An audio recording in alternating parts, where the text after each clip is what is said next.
তো মক্কায় সবচেয়ে বড় কুস্তিগিরের নাম ছিল রুকানা। সাহাবারা বিশ্বনবীকে কখনো রুকানার কাছে যেতে দিত না। সাহাবারা ভাবতো বিশ্বনবী যদি রুকানার দরবারে যায় আর রুকানা যদি বক্সিং মেরে বসে তাহলে বিশ্বনবীর মানিজ্যত নিয়ে টানাটানি।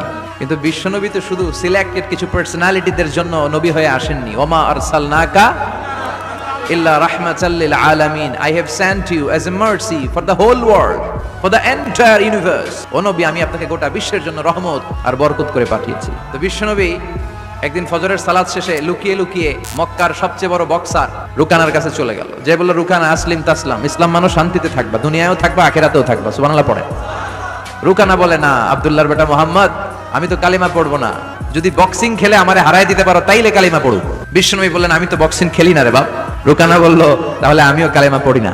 বিশ্বনবী রাজি হলেন। অবশেষে ভাবলেন, আমি বক্সিং খেলে একজন যদি জাহান্নাম থেকে জান্নাতি হয়, বক্সিং খেলে সমস্যা কই? কি রহমতের নবী, কি অ্যাটিটিউড, কি পজিটিভনেস, কি প্রোঅ্যাক্টিভনেস, অলওয়েজ প্রোঅ্যাক্টিভ, সব সময় ইতিবাচক চিন্তা করতেন। নেতিবাচক চিন্তা কারে বলে বিশ্বনবী জানতোই না। বিশ্বনবী রাজি হলেন। এবার বক্সিং খেলার পালা। রুকানা হাফ প্যান্ট পরে গায়ের মধ্যে জাইতুনের তেল মেখে এভাবে লাফাচ্ছে। আপনারা রেসলিং খেলা দেখছেন? তেল মেখে পজিশন নেয় মারার জন্য প্রতিপক্ষকে। তো বিশ্বনবী তার পজিশন নেয় না, বিশ্বনবী দাঁড়িয়ে আছে। রুকানা বলল, মোহাম্মদ, আমি লাফাচ্ছি, তুমি লাফাও না কেন? তুমিও লাফাও। বিশ্বনবী বললেন, না আমি লাফাই না, কারণ আমি সেলাইবিহীন লুঙ্গি পরি। সেলাই ছাড়া লুঙ্গি পরে যদি কেউ লাফায়, বাতাসে সতর খুলে যাওয়ার সম্ভাবনা আছে না নাই? কি লাজুক নবী ছিলেন, কেউ বিশ্বনবীর লজ্জাস্থান জীবনেও দেখে নাই। হালিমাতুস সাদিয়ার বাড়িতে যখন বিশ্বনবী থাকতেন, হালিমাতুস সাদিয়া 5 বছর এই কুরাইশি মুহাম্মদ ছেলেটাকে লালন পালন করেছে। হালিমাতুস সাদিয়া বলল, এই 5 বছরের ব্যবধানে কোনোদিন কুরাইশি মুহাম্মদরে কাঁদতে দেখি নাই। ক্ষুধা পেলেও ছেলেটা কাঁদতো না, ব্যথা পেলেও কাঁদতো না, শুধু লজ্জাস্থানের জায়গা থেকে কাপড়টা সরে গেলে শিশু মুহাম্মদ চিৎকার দিয়ে উঠতো। এবার মারামারির পালা। রুকানা বলে, মোহাম্মদ তুমি মারো। বিশ্বনবী বললেন, তুই মার, কারণ আমি মারলে ওই মায়ের হজম করার ক্ষমতা তোর নাই। বিশ্বনবীর এক হাতে জান্নাতি 40 জনের শক্তি ঢুকায় দিছে কে?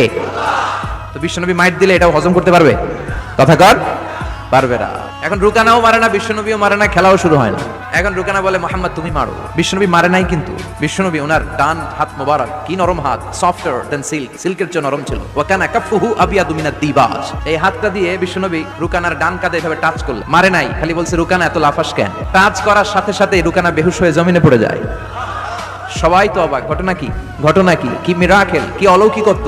পানি ঢেলে রুকানারে হুঁশ ফিরানো হয়েছে। সবাই বলে, রুকানা তুই তো অনেক বড় পালোয়ান। আব্দুল্লাহর বেটা মোহাম্মদ ঘুষিও দিল না, লাথিও মারলো না, বেহুশ হইলি কেন?